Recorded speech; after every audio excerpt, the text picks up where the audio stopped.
Hey everyone, and welcome. Today, we are putting your safety knowledge to the test with the PPE visual quiz. We're gonna see if you can figure out a worker's job and the hazards they're facing just by looking at their gear. Let's get right into it. You know, on any job site, whether it's a massive construction project or a busy warehouse, your PPE does more than just protect you.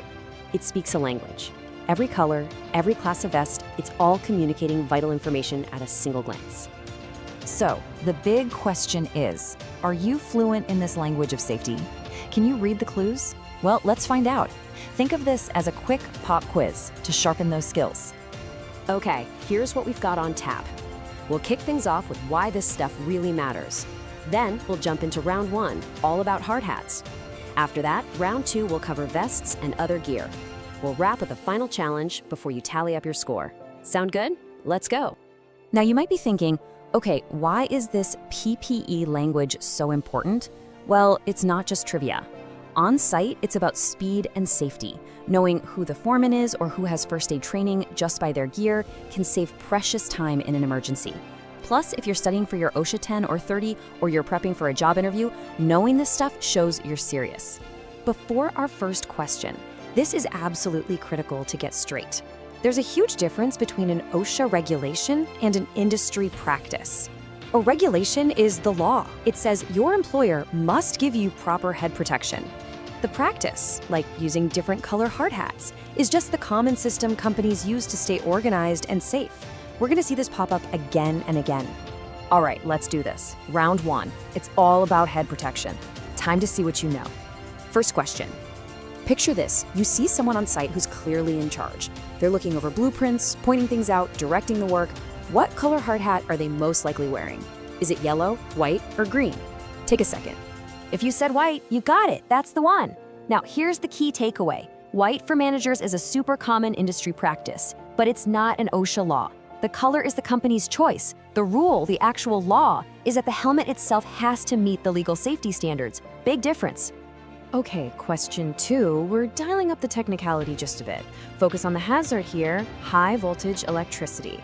What's the absolute minimum class of hard hat they need? Is it class C, class G, or class E? Think about it. The answer is C, class E.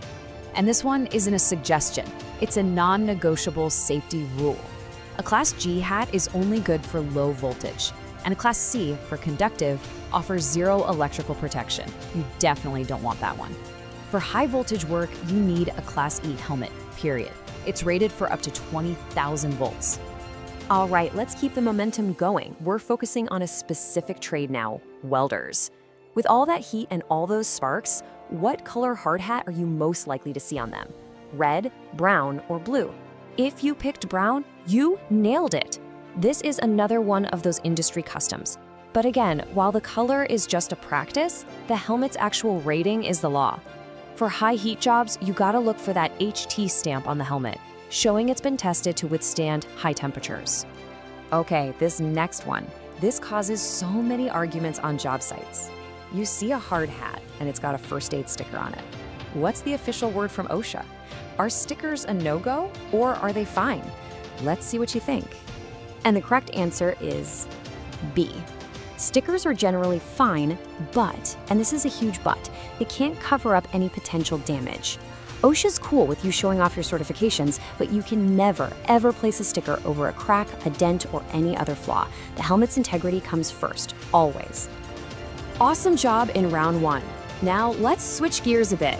Round two is moving on to high visibility vests and some other important PPE.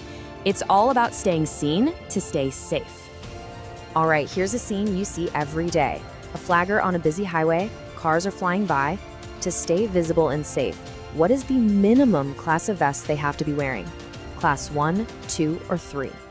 The only correct answer here is ANSI Class 3. It's not even close. Class 1 is for parking lots, Class 2 is for slower roads. But when you're dealing with high-speed traffic, you need the maximum visibility you can get, and that is what a Class 3 vest provides. It's the law of the road.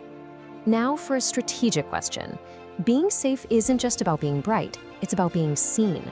So if a worker is surrounded by green trees and bushes, which color is going to make them stand out the most? The best choice here is B, fluorescent orange-red. And this is a perfect example of smart safety. It all comes down to one word: contrast. That bright yellow-green might seem more visible in a warehouse, but out in the woods, it can blend right in with the leaves. Orange provides a sharp, unmissable contrast against all that green. All right, you have made it to the end. It is time for the final challenge. This last question is going to pull everything we've talked about together: hard hat types, colors, hazards, the whole shebang. So take a deep breath. Here we go. Okay, let's break this down. You've got a new trainee, the job site has dangers from above and from the side, and they're wearing a green hard hat. Which of these options correctly identifies both the type of helmet they need and what that green color usually means? And the correct answer is B. Let's unpack this. First, the minute you hear side impact risk, you should immediately think Type 2 helmet. A Type 1 helmet only protects you from things falling straight down. Second, that green hard hat is a classic industry sign for either safety personnel or, in this case, a new worker who needs to be watched over. See how it all came together? And that's a wrap. The quiz is over. So go ahead, tally up your score. How did you do? Are you fluent in the language of PPE, or do you still need a little practice? So what was your final score out of 7? Go ahead and drop it in the comments below. We really want to see how you did. Remember, every single question you got right is another piece of the puzzle that helps keep you and your coworkers safe out there. If you want to learn more about workplace safety and OSHA rules, subscribe to HSC Study.